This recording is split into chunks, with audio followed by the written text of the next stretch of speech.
박수현 청와대 대변인이 오늘 고위공직자에 대한 인사기준 관련해서 발표를 하고 있는데요. 현장 직접 가보시겠습니다. 마이스리팔라 시리세나 스리랑카 대통령은 문재인 대통령의 초청으로 11월 28일부터 30일까지 한국을 국빈 방문할 예정입니다.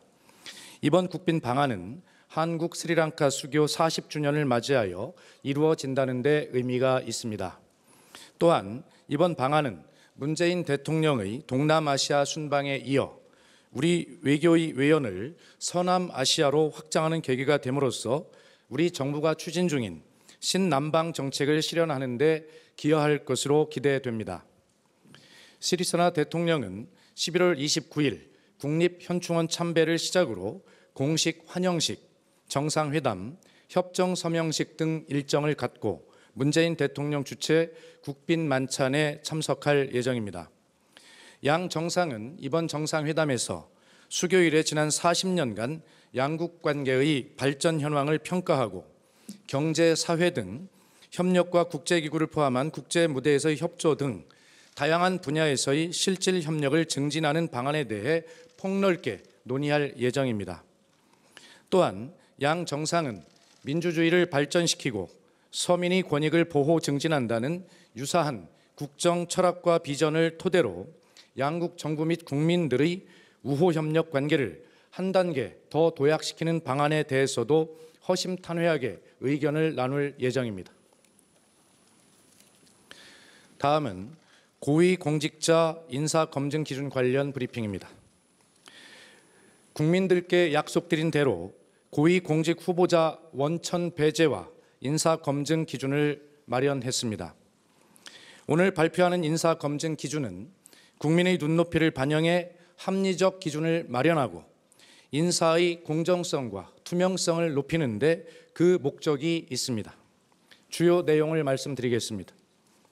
첫째, 대선 공약이었던 고위공직자 임용 기준 강화와 관련하여 기존의 5대 비리에서 7대 비리 12개 항목으로 확대하고 고위공직 임용 배제 사유에 해당하는 비리의 범위와 개념을 구체화했습니다. 병역 기피, 부동산 투기, 세금 탈루, 위장 전입, 논문 표절 등 5대 비리에 음주운전, 성 관련 범죄를 추가하여 7대 비리로 그 범위를 확대하였습니다. 5대 비리 중 부동산 투기는 주식, 금융거래 등이 포함된 불법적 자산 증식으로, 논문 표절은 연구비 횡령 등이 포함된 연구 부정으로 그 개념을 확대하였습니다. 둘째, 객관적인 원천 배제 기준을 제시하면서도 구체적인 타당성도 고려하였습니다. 관련 법령 위반으로 인한 처벌, 고액 상습 체납자 명단 공개자 포함 등 객관적으로 확인이 가능한 불법적 흠결에 해당될 경우는 임용을 원천적으로 배제하겠습니다. 임용 원천 배제는 아예 인사 테이블에도 올리지 않겠다는 의미입니다.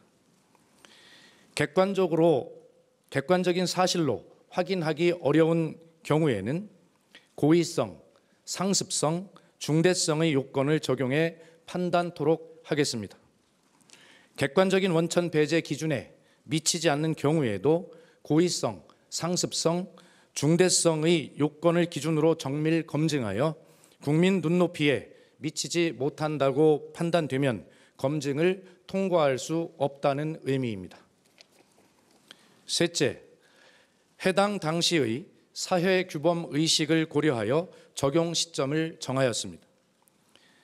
해당 당시와 현재 모두 중대한 문제로 인식되는 병역 면탈, 세금 탈루, 부동산 투기는 원칙적으로 시점을 제한하지 않고 엄격하게 적용하겠습니다. 특정 사건, 법규 등을 계기로 사회적인 인식이 높아진 위장 전입, 논문 표절은 적용 시점을 합리적으로 정하였습니다. 넷째, 임용 예정 직무와 관련될 경우 기준을 보다 엄격하게 적용하겠습니다.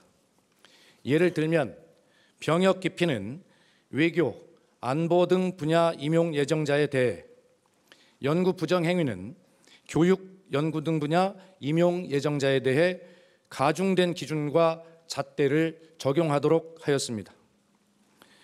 이번 기준의 적용 대상은 청문직 후보자뿐만 아니라 장 차관 등 정무직 및 1급 상당 직위의 공직 후보자까지로 하고 그 이외의 고위 공직자 인사 검증의 경우에도 동일한 기준에 준하여 정밀 검증토록 할 계획입니다. 이번에 발표하는 7대 비리 기준 관련 사전 설문서는 청와대 홈페이지에 공개하여 국민들과 공직 후보자들 누구나 보실 수 있도록 하겠습니다.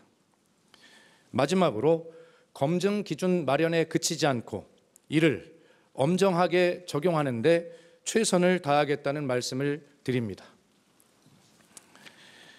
그리고 인사자문회의와 관련해서 간략하게 한 말씀 드리겠습니다. 현재 인사자문회의는 거의 인사풀이 구성이 마무리되어 가고 있는 단계이고 현재 계획으로는 11월 말까지 이 분야별 전문가 자문풀을 완료할 계획이고 12월 초에 빠르면 이 회의를 개최할 그럴 계획과 단계에 있다는 말씀을 드립니다. 이상입니다.